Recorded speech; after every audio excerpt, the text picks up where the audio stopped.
ಘಟನೆಯ ಈ ಸಂತ್ರಸ್ತೆಯ ಮನೆಗೆ ನಾನು ಇವತ್ತು ಭೇಟಿ ಕೊಟ್ಟಿದ್ದೀನಿ. 2-3 ದಿವಸ ಬೆಂಗಳೂರಿನಲ್ಲಿ ಇದ್ದ ಕಾರಣ ನಿನ್ನೆ ಮಧ್ಯಾಹ್ನ ಬಂದು SP ಅವರ ಜೊತೆ ಚರ್ಚೆ ಮಾಡಿದ್ದೆ. ಕೂಡಲೇ ಸ್ಪೆಷಲ್ ಫೋರ್ಸ್ಗಳನ್ನೆಲ್ಲ ಹಾಕಿ ತಂಡಗಳನ್ನು ರಚಿಸಿ ಆ ಹುಡುಗನ ಬಂಧನ ಆಗಬೇಕು ಅನ್ನೋ ವಿಚಾರವನ್ನು ಚರ್ಚೆ ಮಾಡಿದಾಗ SP ಅವರು ಇಲ್ಲ, ನಾವು ಆಗಲೇ ಕಾರ್ಯಾಚರಣೆಯಲ್ಲಿ ಇದ್ದೇವೆ, ಕೂಡಲೇ 1-1.5 ದಿವಸ 1 ದಿವಸ 2 ದಿವಸಗಳಲ್ಲಿ ನಾವು ಬಂಧನ ಮಾಡ್ತೇವೆ ಅನ್ನುವ ವಿಚಾರವನ್ನು ತಿಳಿಸಿದ್ದಾರೆ.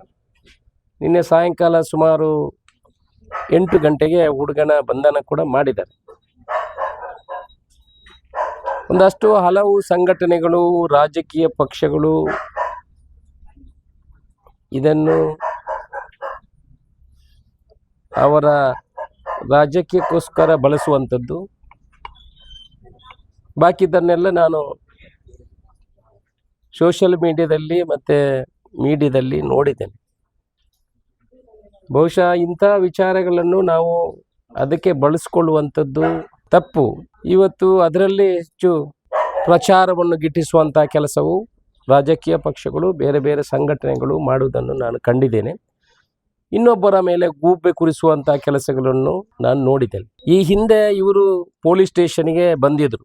ಇಬ್ಬರು ಪೊಲೀಸ್ ಸ್ಟೇಷನ್ನಿಂದ ನನಗೆ ಕರೆಯನ್ನು ಮಾಡಿದರು. ಕರೆಯನ್ನು ಮಾಡಿ ಅವರು ಒಂದು ಹಂತಕ್ಕೆ ಮಾತುಕತೆಗೆ ಬಂದಿದ್ದರು. ಈ ಸಂತ್ರಸ್ತೆಯ ತಾಯಿ ಪೊಲೀಸ್ ಸ್ಟೇಷನ್ಗೆ ಬಂದು ಅವರ ಮತ್ತೆ ಆ ಹುಡುಗನ ತಂದೆ ನನಗೆ ಅಲ್ಲಿಂದ ಕರೆ ಮಾಡಿದರು. ಕರೆ ಮಾಡುವಾಗ ನಾನು ಅವರಿಗೆ ಹೇಳಿದೆ.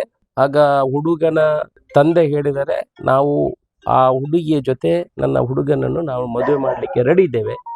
ಅವನಿಗೆ 21 ವರ್ಷ ವಯಸ್ಸಾದ ಕೂಡಲೇ ನಾನು ಇನ್ನೊಂದು ತಿಂಗಳು 40 ದಿವಸ ನಂತರ 21 ವರ್ಷ ಆಗ್ತದೆ, ನಾನು ಮದುವೆ ಮಾಡ್ತೀನಿ ಅಂತ ವಿಚಾರವನ್ನು ನನ್ನ ಹತ್ರ ಹೇಳಿದರು. ಅದಕ್ಕೆ ನಾನು ಹೇಳಿದೆ, ಆಯಿತು, ಮದುವೆ ಮಾಡಿದರೆ ಇನ್ನು ಕಂಪ್ಲೇಂಟ್ ಕೊಡುವಂಥ ಅಗತ್ಯಗಳಿಲ್ಲ. ನಾವು ಯಾವತ್ತು 2 ಕುಟುಂಬಗಳನ್ನು ಒಂದು ಮಾಡಲಿಕ್ಕೆ ನೋಡಬೇಕು.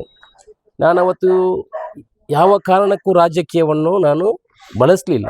ಯಾಕಂತ ಹೇಳಿದ್ರೆ ಈ ಹುಡುಗನ ತಂದೆ ರಾಜಕೀಯದಲ್ಲಿ ಹಿಂದೆ BJP ಪಕ್ಷದ ನಗರದ ಅಧ್ಯಕ್ಷರಾಗಿದ್ದರು, ನಗರಸಭಾ ಸದಸ್ಯರಾಗಿದ್ದಾರೆ.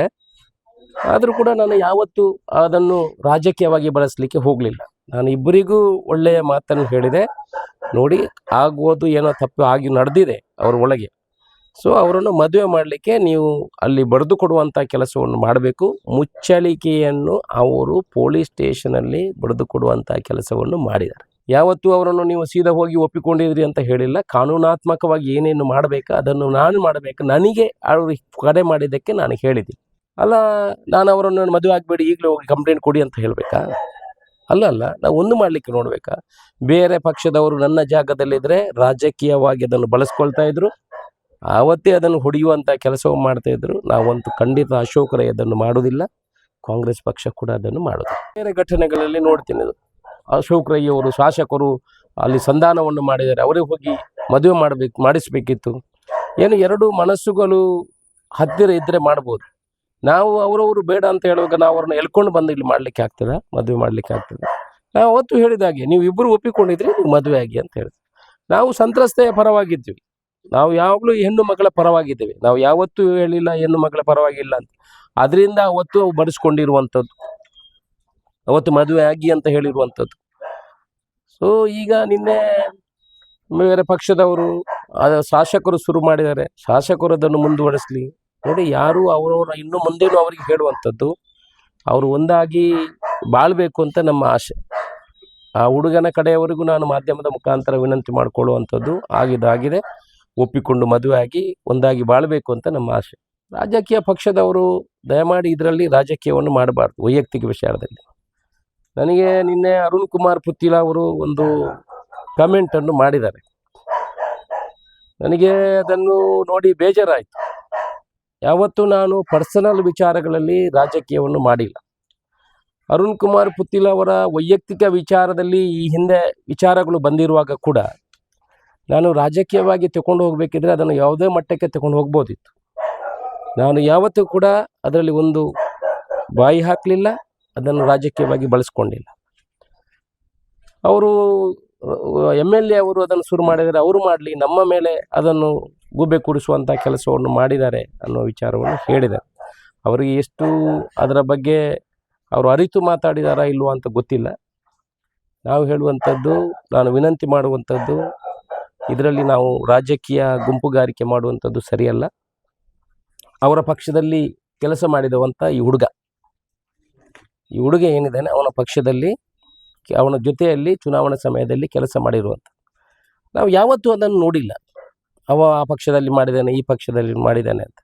ರಾಜಕೀಯವಾಗಿ ಬಳಸಿದ್ರೆ ಏನನ್ನಾದರೂ ಬಳಸ್ಬೋದಿತ್ತು. ನಾವು ಅಂಥ ಕೆಲಸಗಳನ್ನು ಮಾಡೋದು ಸರಿಯಲ್ಲ. ಇವರ ನಿನ್ನೆ ಸೋಷಿಯಲ್ ಮೀಡಿಯಾದಲ್ಲಿ ಇವರ ಜೊತೆಯಲ್ಲಿ ಇರುವವನೇ ಒಬ್ಬ ಅವರನ್ನು ಕರ್ಕೊಂಡು ಹೋಗುವಂಥ ಒಂದು ವಿಡಿಯೋಗಳು ವೈರಲ್ ಆಗ್ತಿತ್ತು. ನನಗೆ ಎಷ್ಟು ಸರಿ ಅಂತ ಗೊತ್ತಿಲ್ಲ, ನಾನು ಅದರ ಬಗ್ಗೆ ಹೇಳೋದಿಲ್ಲ. ಆದರೂ ಇನ್ನೊಬ್ಬರ ಬಗ್ಗೆ ಶಾಸಕರು ಅದರ ಬಗ್ಗೆ ಇದು ಮಾಡ್ತಾ ಇದ್ದರು. ಅವರದನ್ನು ಮಾಡಲಿ, ನಮ್ಮ ಬಗ್ಗೆ ಅದನ್ನು ತೋರಿಸುವಂಥ ಕೆಲಸವನ್ನು ಮಾಡೋದು ಯಾಕೆ ಅಂತ ಹೇಳಿದ್ರು. ನಾವು ಯಾರ ಬಗ್ಗೆನೂ ಬೊಟ್ಟು ತೋರಿಸುವಂಥ ಕೆಲಸವನ್ನು ಮಾಡಬೇಡಿ ಅಂತ ನಾನು ಎಲ್ರಿಗೂ ಹೇಳುವಂಥದ್ದು. ನಾವು ಅವರನ್ನು ಎಲ್ಲರೂ ಸೇರಿ ಅವರವರು ಇಬ್ಬರು ಮನಸ್ಸು ಒಪ್ಪಿದರೆ ಮಾತ್ರ ಮಾಡಲಿಕ್ಕೆ ಸಾಧ್ಯ. ಯಾರು ಇನ್ನೊಬ್ಬರು ಬಂದು ಅಶೋಕ್ ರೈ ಇನ್ನೊಬ್ಬರು ಸಂಘಟನೆಯವರು ಜೊತೆ ಮಾಡಿದರೆ 2 ದಿವಸ ಮಾಡ್ಬೋದು. ಲೈಫ್ ಪೂರ್ತಿ ಮಾಡಲಿಕ್ಕೆ ಸಾಧ್ಯ ಇದೆಯಾ? ಖಂಡಿತ ಸಾಧ್ಯ ಇಲ್ಲ. ಅವರು ಒಪ್ಪಿಕೊಂಡು ಅದನ್ನು ಮಾಡುವಂಥ ಕೆಲಸ ಮಾಡಬೇಕು. ನಾವು ಅವರ ಸಹಕಾರ ಆಗಿದೆ. ಎಷ್ಟೋ ಜನ ಬಂದು ಇಲ್ಲಿ ಮಾತಾಡಿಕೊಂಡು ಅದನ್ನು ಸೋಷಿಯಲ್ ಮೀಡಿಯಾದಲ್ಲಿ ಫೋಟೋ ಹಾಕಿ ಅದನ್ನೇ ಒಂದು ಮೈಲೇಜ್ ತಗೊಳ್ಳೋರನ್ನು ತುಂಬ ಜನ ನಾನು ಹಿಂದೆ ನೋಡಿದ್ದೇನೆ. ಇನ್ನು 1 ತಿಂಗಳಾಗಲಿ ಯಾರು ಇವತ್ತು ನಾನು ಖರ್ಚು ಕೊಡ್ತೇನೆ, ನಾನು ಅದು ಮಾಡ್ತೇನೆ, ನಾನು ಇದು ಮಾಡ್ತೇನೆ, ನಾನು ಸುಪ್ರೀಂ ಕೋರ್ಟ್ವರೆಗೆ ಕೇಸ್ ಕೊಡ್ತೇನೆ, ನೋಡ್ಕೊಳ್ತೇನೆ ಅಂತ ಎಲ್ಲ ಬಾಯಿ ಬಿಡ್ತಾರಲ್ಲ, ಇವರೆಲ್ಲ ಇನ್ನು 15-20 ದಿವಸ ಆದರೆ ಯಾರು ಇಲ್ಲಿ ಇರೋಲ್ಲ, ನನಗೆ ಗೊತ್ತಿದೆ. ಆದರೆ ನಾನು ಅವರಿಗೆ ಸಾಂತ್ವನ ಹೇಳುವಂಥ ಅಗತ್ಯ ಇದೆ. ನಾನು ಬಂದಿದ್ದೀನಿ, ಅವರ ಪರವಾಗಿ ನಾವಿದ್ದೀವಿ. ನಾವು ಯಾವತ್ತೂ ಕೂಡ 2 ಕಡೆಯವರಿಗೆ ಒಳ್ಳೇದಾಗಬೇಕಂತ ನಾವು ಬಯಸ್ತೇವೆ. ನಾವು ಯಾವತ್ತೂ ಇದರ ರಾಜಕೀಯವನ್ನು ಮಾಡಲಿಕ್ಕೆ ಹೋಗುವುದಿಲ್ಲ. ಬಾಕಿ ಅವರು ಎಲ್ರಿಗೆ ಹೇಳುವಂಥದ್ದು, ನೀವು ಸಾಂತ್ವನವನ್ನು ಹೇಳಿ, ನೀವು ಅದನ್ನೇ ಅಸ್ತ್ರವಾಗಿ ಬಳಸ್ಕೊಂಡು ಅದೇ ನಾನು ಒಳ್ಳೆಯ ಕೆಲಸ ಮಾಡಿದೆ ಅಂತ ಇದರಲ್ಲಿ ಬಳಸ್ಕೊಳ್ಳೋದು ಸರಿಯಲ್ಲ. ಒಟ್ಟಿನಲ್ಲಿ ನಮ್ಮ ಸಹಕಾರ ಅವರಿಗೆ ಬೇಕು, ಅದನ್ನು ಕೊಡುವಂಥ ಕೆಲಸವನ್ನು ನಾವು ಮಾಡ್ತೇವೆ. ನೋಡಿ, ಆರೋಪಿಯ ತಂದೆ ಜಗನ್ನಿವಾಸ ರಾವ್ ಅವರು ನನ್ನ ಹತ್ರ ಯಾವತ್ತೂ ಮುಗಿಸ್ಕೊಡ್ಬೇಕಂತ ಬಂದಿಲ್ಲ. ನನಗೆ ಸ್ಟೇಷನಿಂದ ಇಬ್ಬರು ಅಲ್ಲಿಂದ ಇದ್ದಾಗ ಫೋನ್ ಮಾಡಿದ್ದು. ಆ ಫೋನ್ ಮಾಡುವಾಗ ಅವ್ರು ಏನೆಲ್ಲ ಮಾತಾಡಿದರೆ ಇವ್ರ ಮೇಡಮ್ ಅವರ ತಾಯಿ ಹತ್ರನೂ ಕೂಡ ಅವರಿದ್ದರು. ಅದಕ್ಕೆ ನಾನು ಹೇಳಿದೆ, ಒಂದಾಗೋದಿದ್ದರೆ ನೀವು ಕಂಪ್ಲೇಂಟ್ ಕೊಡೋದು ಬೇಡ, ಮುಚ್ಚಲಿಕ್ಕೆ ಬರ್ಕೊಂಡು ನೀವು 21 ವರ್ಷ ಆದ ಕೂಡಲೇ ಮದುವೆ ಆಗ್ತೇನೆ ಅಂತ ಹೇಳಿದ್ದಾರೆ. ಈಗಲೇ ಡಿವೈಡ್ ಆಗುವಂಥ ಏನು ಅವತ್ತೇ ಕಂಪ್ಲೇಂಟ್ ಕೊಟ್ಟರೆ ಡಿವೈಡ್ ಆಗ್ತಿತ್ತು, ಆವಾಗಲೇ ಬ್ಲಾಸ್ಟ್ ಆಗ್ತಿತ್ತು. ಇವತ್ತು ಅವರು ಮುಚ್ಚಲಿಕೆ ಬರೆದು ಕೊಟ್ಟಿದ್ದಾರೆ, ಒಂದಾಗುವಂಥ ಎಲ್ಲ ಇದಿತ್ತು, ಅದನ್ನು ಮಾಡ್ಕೊಳ್ಳಿ ಅಂತ ಹೇಳಿದ್ದೀನಿ. ಜಗನ್ನಿವಾಸ ಅವರು ಯಾವತ್ತೂ ಕೂಡ ನನ್ನ ಹಿಂದೆ ಬರೆದಿಲ್ಲ. ಇವತ್ತು BJP ಪಕ್ಷದವರು ಹೇಳ್ತಾರೆ, BJP ಪಕ್ಷದವರು ಇವ್ರನ್ನೇನು ಉಚ್ಚಾಟನೆ ಮಾಡಿದ್ರ, ಪಕ್ಷದಿಂದ ಮಾಡಿದಾರ ಹೇಳೋದು.